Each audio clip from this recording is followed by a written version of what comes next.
Bonjour chers amis, ravi de vous retrouver pour cette étude de l'école du sabbat, la leçon numéro 5, avec comme titre les nations, et c'est la deuxième partie que nous allons étudier avec le pasteur Yoran Lupon. Bonjour. Bienvenue. Merci. Bienvenue, pasteur de, entre autres, Châtenay-Créteil et Chevilly. Et à ma droite, Émile Lazare, pasteur de Neuilly-sur-Seine. Bonjour. C'est bien ça. Bonjour Émile, bienvenue à tous. Nous sommes ravis de vous retrouver encore une fois pour étudier et on se retrouve tout de suite après le générique.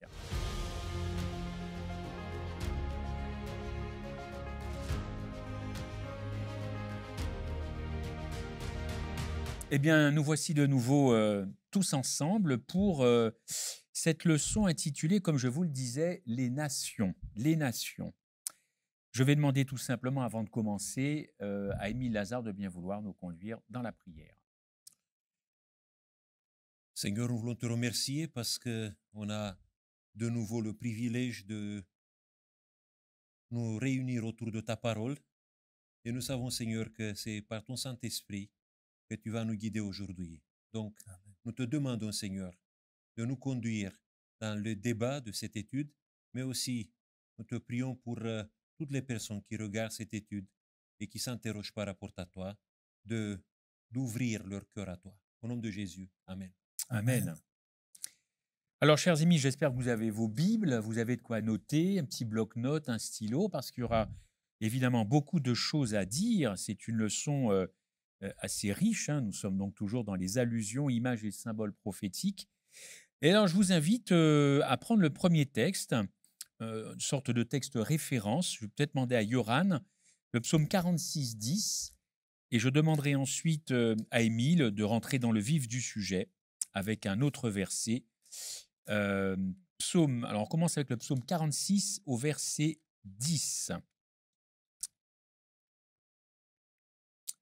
Pour nous tranquilliser, en tout cas, dans ce qui risque de venir un petit peu après dans les textes.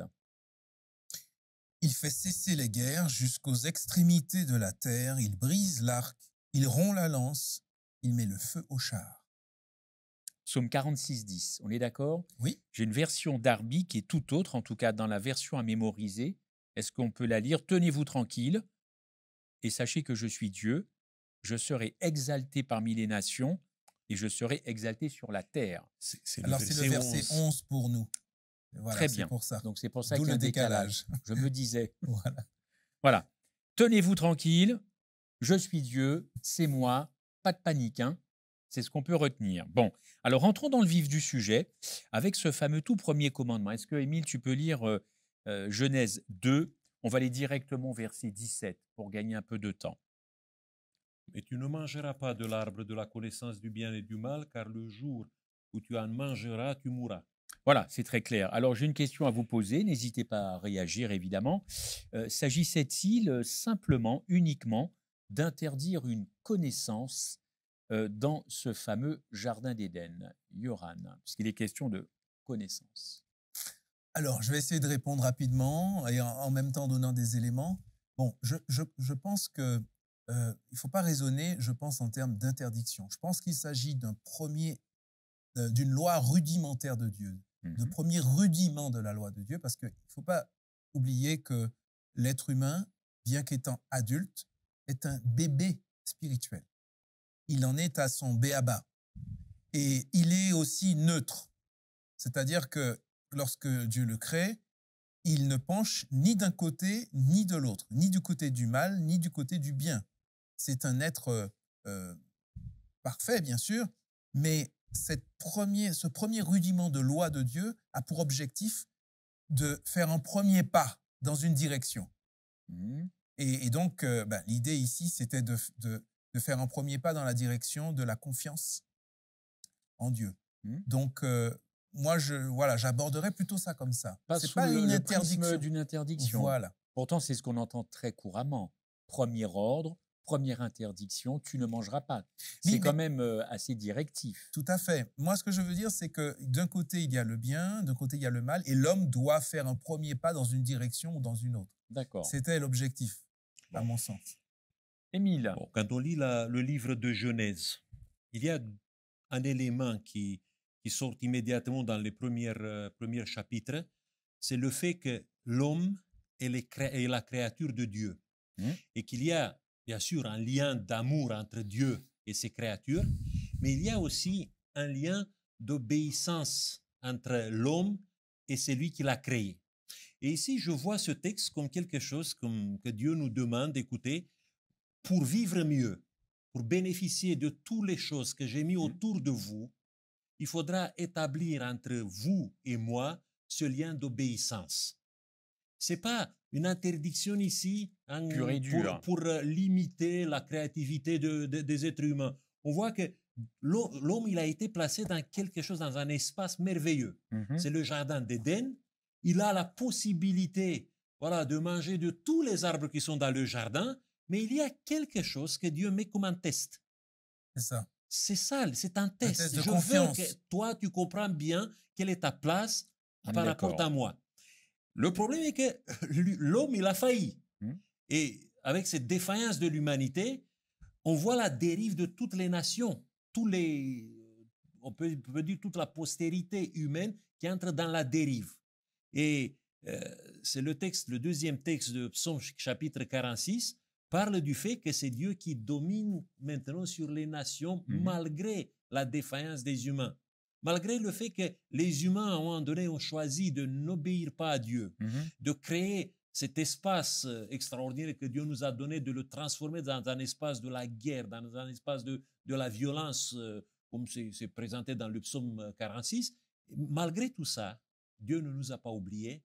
Il essaye de s'impliquer, d'intervenir dans notre histoire et de mener à un moment donné à une conclusion heureuse pour nous, toute l'histoire de l'humanité.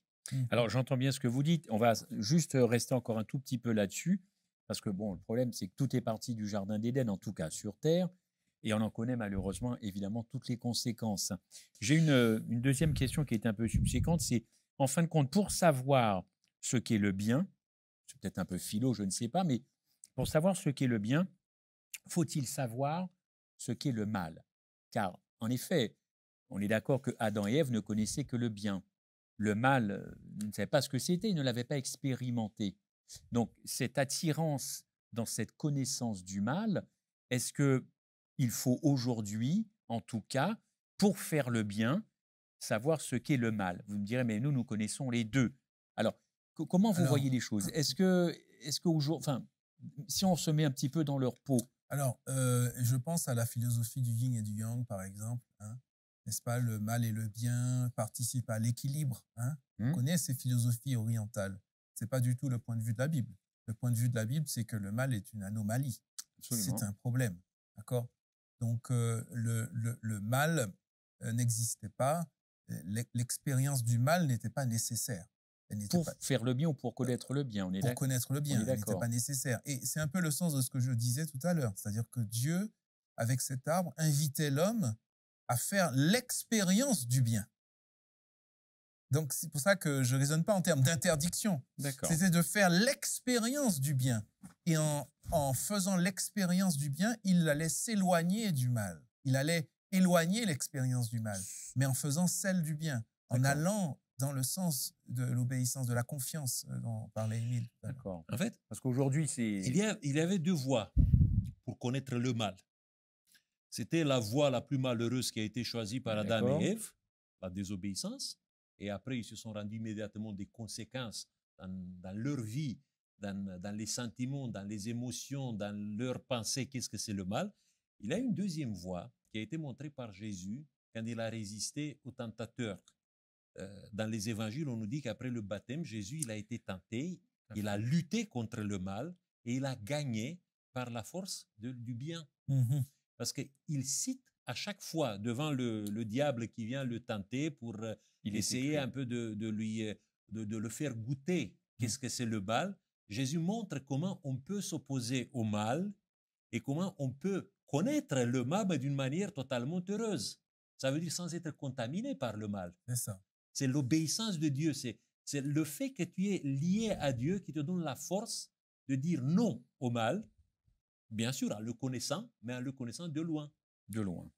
Il n'entre pas en toi, Il n'en abîme pas ta vie, mais tu peux t'opposer à lui et tu peux lui fermer comme ça la porte une fois pour tout. Ce que Jésus réalise, bon, Adam, il n'a pas réussi, mais Jésus, il a refait la même expérience, mais avec une conclusion totalement heureuse. Alors, il faut peut-être ajouter rapidement que malheureusement, l'expérience du mal, malheureusement pour nous, est une expérience naturelle. On n'apprend pas à faire le mal. On a perdu cette neutralité. Ouais. On a perdu cette neutralité qu'avait Adam. Parce que je dis ça simplement parce qu'en fin de compte, l'homme est toujours à la recherche de connaissances. C'est un petit peu non pas son ADN, mais nous grandissons toute une vie à base de connaissances. Et faire comprendre aux gens que interdire, enfin, ou en tout cas, alors moi je vais reprendre interdire une connaissance, ce n'est pas forcément si mal en soi, puisqu'il y a des connaissances qui mènent à la souffrance et de fait à la mort. Absolument. Tu vois ce que je veux dire? Donc, il faut quand même bien expliquer cette affaire-là parce que ça touche à nos libertés. Et quelqu'un dans la rue pourrait très bien dire votre Dieu, dès le départ, a interdit une connaissance. Alors, en l'occurrence, bon, j'espère avoir bien exprimé les choses. En l'occurrence, Dieu a laissé le choix. Il a laissé le choix à l'homme. Donc, c'est pas une interdiction dans le sens, c'est une possibilité. Voilà. de choisir. Oui, tout à fait, bien sûr. Non, mais je pense que c'est important. Merci en tout cas. Alors, allons-y, Daniel 2. On est parti dans Daniel 2. Est-ce que quelqu'un peut lire? Eh bien, Daniel 2, versets 31-35. Émile, est-ce que tu veux bien nous conduire dans cette lecture de 4 versets? Il est question effectivement d'une vision, mais alors très panoramique de l'histoire du monde avec cette fameuse statue que nous connaissons tous. Et à l'issue de cette lecture, je vous poserai évidemment une question. Alors, donc, pour nos auditeurs, nos téléspectateurs, Daniel 2, 31 à 35. Nous sommes évidemment dans l'Ancien Testament. Au roi, tu regardais et tu voyais une grande statue. Cette statue était immense et d'une splendeur extraordinaire. Elle était debout devant toi et son aspect était terrible. La tête de cette statue était d'or pur. Sa poitrine et ses bras étaient d'argent. Son ventre et ses cuisses étaient d'argent. Ses jambes de fer, ses pieds en partie de fer et en partie d'argile. Tu regardais lorsqu'une pierre se détacha sans le secours d'aucune main, frappa les pieds de fer et de l'argile de la statue et les mit en pièces. Alors, le fer, l'argile, l'airain, l'argent, l'or furent brisés ensemble et devinrent comme la balle qui s'échappe d'une aire en été. Le vent les emporta et nulle trace n'en fut retrouvée. Mais la pierre qui avait frappé la statue devint une grande montagne et remplit toute la terre. Alors, merci beaucoup. Et mon propos avec vous, c'est évidemment, on ne va pas rentrer dans les détails de ce que représente évidemment cette statue. En tout cas, les métaux. Il faudrait beaucoup plus de temps. Nous ne l'avons pas. Mais si vous deviez expliquer à quelqu'un, si cette personne ne vous donnait que 3 minutes, pour vous dire qu'est-ce que c'est, enfin, que représente cette statue dans l'histoire du monde? Comment vous pourriez aborder ce sujet si vous n'aviez que 2 ou 3 minutes de façon empirique? Enfin, comment vous pourriez représenter cette statue? Je vais laisser Émile continuer, mais je peux commencer en disant simplement que la statue, c'est une frise chronologique. Frise chronologique du monde. D'une partie du monde. D'accord. Une partie du monde. Et simplement, cette histoire humaine, elle se termine par une intervention divine. D'accord. Émile, est-ce qu'on peut résumer ça comme ça? C'est une histoire de l'humanité à partir du 6e siècle, l'époque de Daniel, jusqu'à la fin, jusqu'au moment où Dieu va entrer dans notre histoire. Et le symbole le plus fort dans le rêve de Nebuchadnezzar, c'est la pierre qui se détache et qui remplit après toute la terre et qui est le symbole du royaume de Dieu qui s'installe définitivement dans notre monde humain. Dans le monde humain.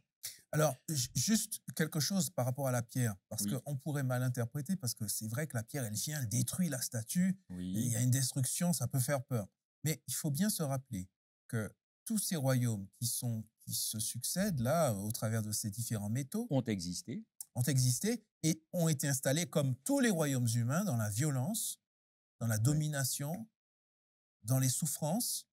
Donc, en fait, lorsque la pierre met fin à ça, il faut bien comprendre que, en fait, c'est Dieu qui met fin à une succession de malheurs, de violences, d'accord. Donc de constructions humaines. Oui, Ouais. mais qui sont... C'est terrible. D'accord. Tous ces royaumes se sont installés dans la violence.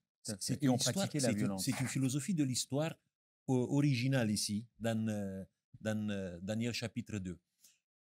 Les historiens, quand ils regardent l'ensemble de l'histoire de l'humanité, depuis le début jusqu'à la fin, ils se replacent dans deux positions. Il y a ceux qui voient un peu l'histoire humaine comme un cercle qui se répète, une sorte de circularité, avec des moments où il y a la croissance d'une, on peut dire, d'une civilisation qui arrive à une maturité après la décroissance, la disparition. Et ils voient l'histoire de l'humanité comme une succession de plusieurs grandes civilisations qui se sont développées et qui ont disparu. Ça, c'est le modèle circulaire. Après, il y a un deuxième modèle, c'est le modèle marxiste, le modèle darwiniste, le modèle évolutionniste qui voit l'histoire de l'humanité évoluer vers l'apothéose. Donc, on est parti, si vous voulez, de l'époque où il y avait une évolution. La préhistoire, des choses comme ça. On peut dire les singes, Voilà. qui se transforment petit à petit Les hominidés. dans des hominides. Après, on voit l'homme sapiens apparaître. Avec l'homme sapiens, il y a l'organisation de la vie, etc., la révolution cognitive, etc. Et aujourd'hui, nous sommes arrivés au moment où le progrès, il n'a pas de frontières.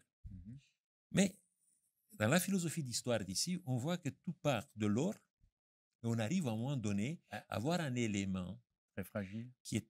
Non, mais c'est pire que la fragilité. Oui. Hassaf Pekach, l'argile, Oui.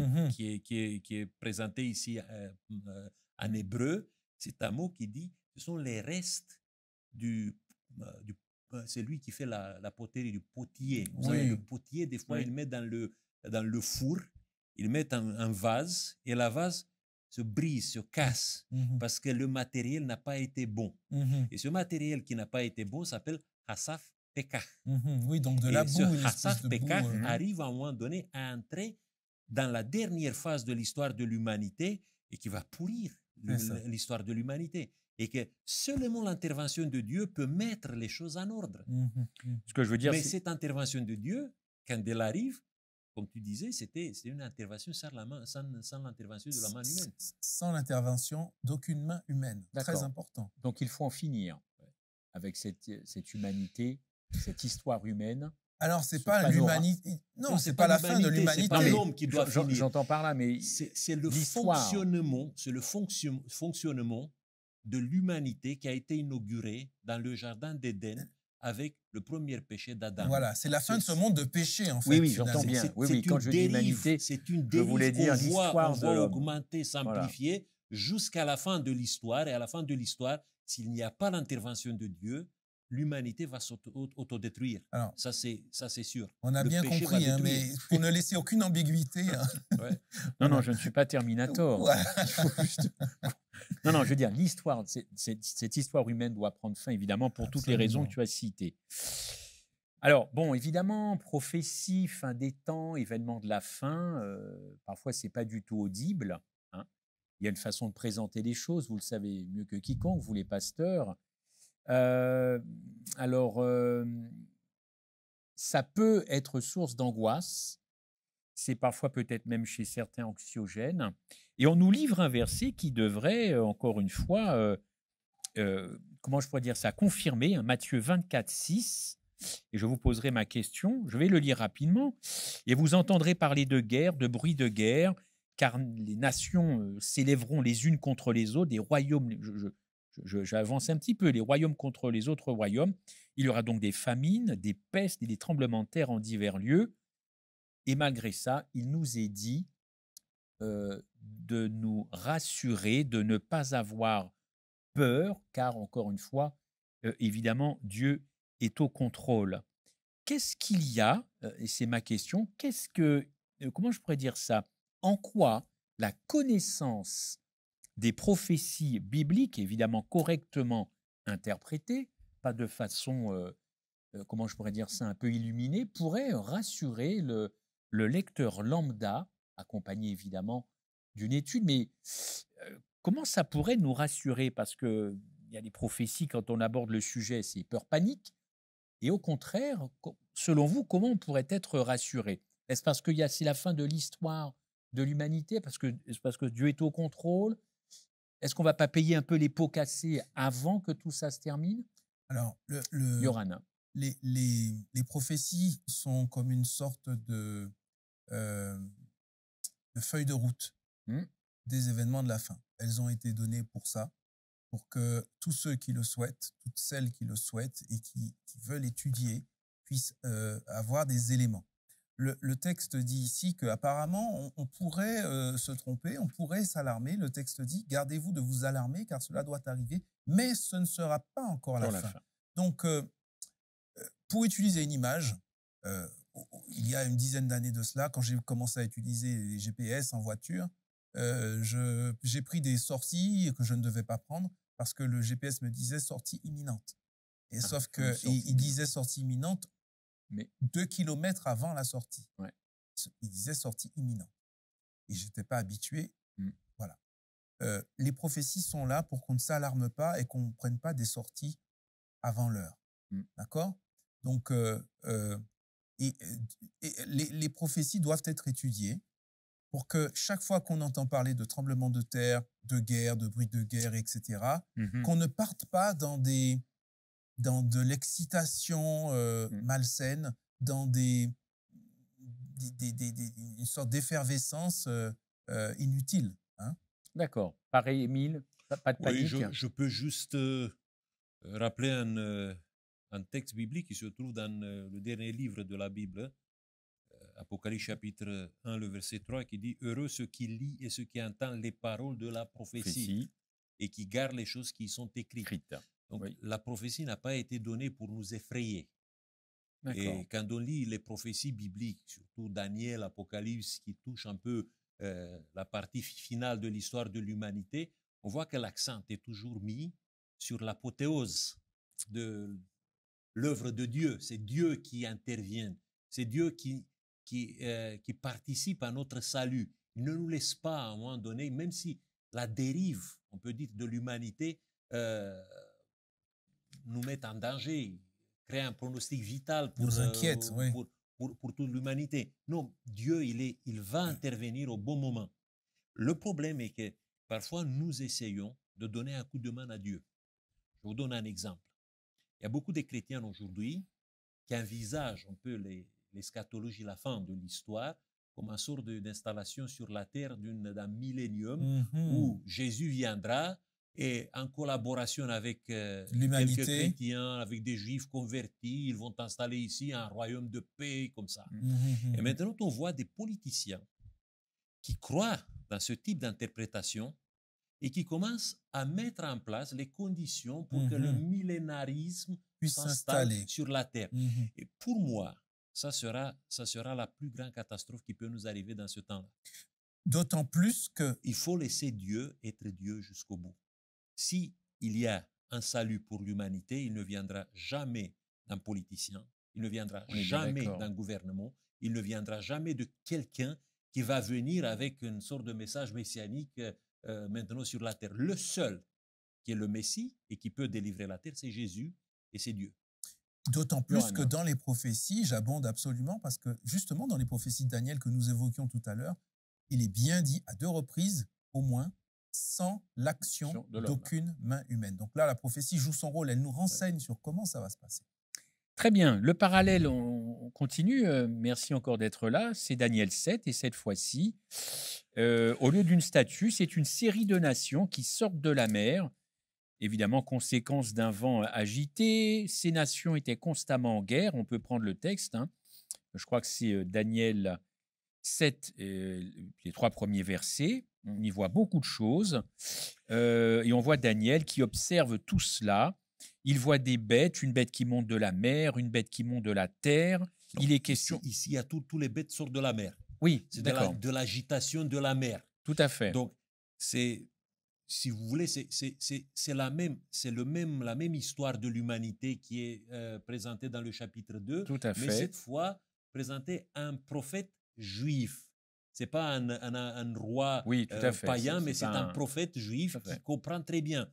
Parce que pour un juif, la mer, c'est le lieu de tous les dangers. Le peuple d'Israël, c'était un peuple de la terre ferme. un peuple qui avait choisi l'agriculture, qui a choisi L'élevage. l'élevage, mais c'est pas un peuple des marins. La mer, c'était le lieu par quoi il y avait toujours le danger qui venait. Et on voit ici des monstres. Oui. Et l'histoire de l'humanité qui devient de plus en plus monstrueuse. Et c'est là que ça complète la vision de Oui. la statue. Parce Tout que à tant que fait. c'était des métaux, mais là, ce sont des monstres carrément. C'est une dégradation voilà. dans le chapitre 2. Ici, c'est une montée de la cruauté. De la cruauté. Et les monstres montrent le vrai visage de tous ces royaumes, de tous ces Tout à fait. empires. C'est vraiment pour ça que j'ai parlé de parallélisme. On Voilà. explique vraiment bien, comme tu dis, effectivement. En tout cas, on peut visualiser Exactement. la monstruosité, la cruauté Exactement. et tout ça. On est bien Exactement. d'accord. Mais c'est toujours la même fin de l'histoire. Vous voyez ici, dans le chapitre 7, on voit quelqu'un qui est nommé le Fils de l'homme, Oui. qui va dans le ciel et qui établit dans l'eau. C'est dans le ciel qu'il établit ce qu'on appelle le royaume de Dieu. Il ne vient pas sur la terre pour chercher quelques rescapés ici et leur dire, écoutez, vous êtes maintenant les plus puissantes, avec vous, je vais installer sur la terre mon royaume. Non, non, c'est dans le ciel qui commence à construire le royaume et c'est lui qui vient pour nous sauver. Et d'ailleurs, au verset 11 et 12, avant qu'il vienne pour instaurer son royaume éternel, les bêtes sont jugées. Oui. Ça veut donc dire qu'à un moment donné, cette histoire humaine, ces nations, à un moment donné, eh bien, toutes ces exactions, tous ces dominateurs, etc., eh bien, vont devoir rendre des comptes à un moment donné. Absolument. C'est pour ça que la lecture de Daniel 2, Daniel 7, évidemment, se complète. Alors moi, j'ai une question toute simple, encore une fois. Ce que la mer représente, ce que la terre représente, ce que les animaux représentent, ce que les métaux représentent. Il est même question, avec notre interprétation adventiste, il est question parfois, souvent, même des États-Unis. On peut en parler, mais c'est un peu compliqué, on n'a pas le temps. Mais les États-Unis ont un rôle à jouer. Moi, j'ai une question toute simple. Cette interprétation vient de Daniel 13. Oui, Apocalypse 13, pardon, pas Daniel. Dans l'Apocalypse chapitre 13, qu'est-ce qu'on voit là-bas? C'est une dernière séquence de l'histoire de l'humanité. Il y a la mer qui est envisagée et la terre de l'autre côté. Absolument. Et parmi les symboles bibliques, la mer, c'est le lieu de toutes les agitations. Ce sont les peuples, les peuples païens, les nations, tout ça. Qui ne se tiennent pas tranquilles. Qui sont en dehors de l'espace sécurisé d'Israël. Et la terre, en hébreu, la terre, ça se dit Haaretz. Et quand on utilise le mot Haaretz avec un article défini, Haaretz, ça veut dire la terre promise. Et la terre promise a été considérée par les Israélites comme l'espace de sécurité. Et dans le chapitre 13, on voit que même l'espace de sécurité, la terre, Haaretz, il est à un moment donné envahi, prise par un monstre qui monte de la terre et qui fait association avec le monstre qui vient de la mer. Et que sur la terre, il n'y a aucun espace, à la fin de l'histoire, il n'y aura aucun espace pour sécurité. Sécurisant. Pour les protestants, après le XVIe siècle, l'Europe est devenue l'espace de l'agitation. Voilà, ils sont partis aux États-Unis. Partout, des guerres de la religion, il y a la guerre de 30 ans qui a eu un élément religieux à la base. On voit toutes ces choses-là qui se passent en Europe. Et les gens qui voulaient vivre leur liberté, ils ont pris la mer, ils ont traversé l'Atlantique, ils sont arrivés dans un espace de la liberté, l'espace qui va devenir plus tard les États-Unis, qui a été nommé par ces gens-là qui s'installaient là-bas et qui vivaient leur liberté de conscience et religieuse, de religion. La terre promise. Tout à fait. Et dans cette terre promise, terre de liberté, ils ont cru qu'à un moment donné, rien ne va arriver. Mais le texte nous dit que même dans cette terre promise, il y aura à un moment donné le risque de voir quelque chose, un système qui va se mettre en place, qui va créer les mêmes monstruosités. La sécurité coercitif. Absolument. Alors juste parce que le temps est court, moi je termine avec cette question. En quoi notre Église adventiste du 7e jour, finalement, avec ce que vous me dites, eh bien, aurait son mot à dire, peut-être pour expliquer un petit peu tout ça? Pourquoi nous ne sommes pas si consultés, peut-être, par des savants ou par des sages, puisque nous avons la réputation d'être le peuple du livre? Alors, pourquoi nous ne sommes pas... est-ce qu'on a un mot à dire, nous? dans le concert voilà. apocalyptique? Tu as posé 2 questions. Je réponds à la Eh ben, première. fais Si comme tu tu permets, peux. Émile, hein, réponds à la première très rapidement. Le Apocalypse 12, verset 17, parle de la descendance de la femme, ici, symbole de l'Église, épouse du Christ. Donc, la descendance de l'Église, les restes qui gardent les commandements de Dieu Et et la foi de qui Jésus. ont le témoignage de Jésus. D'accord. Au chapitre 14, c'est la foi de Jésus. Et au chapitre 19, on nous explique que le témoignage ou la foi de Jésus, en fait, c'est l'esprit de la prophétie. Prophétie. Je vais très vite. L'esprit de la prophétie, c'est tout simplement l'esprit des prophètes Mhm. qui étaient des porte-paroles de Dieu à des moments clés de l'histoire avec un message clé, D'accord. un Et message nous aujourd'hui? pertinent. Et nous aujourd'hui? Eh bien, je crois que l'Église adventiste du 7e jour a cette pertinence des temps. Voilà. D'accord. Elle a cette pertinence des temps de dire, voilà la feuille de route. Émile, le mot de la fin? Bon, je voulais dire juste provisoire. une chose. Il y a une vision dans l'Apocalypse chapitre Il faut faire 10, vite, Émile. vite, où on nous dit que dans ce contexte agité de la fin de l'histoire, il y a une intervention qui vient d'en haut, sous la présentation d'un ange qui est enveloppé dans le nuage, qui a les pieds comme des colonnes de feu. Et ça évoque ici, cette image, ça évoque une délivrance qui a eu lieu dans l'histoire de l'humanité lors de l'Exode, quand Israël a été effectivement sorti d'un guêpier, d'une situation terrible et qui a été délivré. Cette fois, cet ange, il a un pied sur la mer et un pied sur la terre. Ça veut dire que Dieu prépare une délivrance finale et que cette délivrance sera semblable à la délivrance de l'Exode et que Dieu va susciter, comme à l'Exode, il va susciter un peuple, mais un peuple qui sera aussi de la terre et de la mer, qui va réunir des gens de toutes les nations, à condition que ce peuple participe à quelque chose qui est très important. Dans le dernier verset de cette vision, dans le verset 11, on nous dit « il faut prophétiser ». Ça veut dire il faut prendre la vocation prophétique pour beaucoup de peuples, de nations, des langues et des rois. Il faut se mettre derrière ce commandement de Dieu. C'est pour cela que je vous ai posé cette question. Nous, moi je suis en tant qu'adventiste, je crois que Dieu veut que nous, on doit se ranger derrière ce commandement. Très bien, j'ai bien compris. Amen. Merci à tous. J'espère que vous avez trouvé quelque enrichissement dans ces échanges, dans ce débat.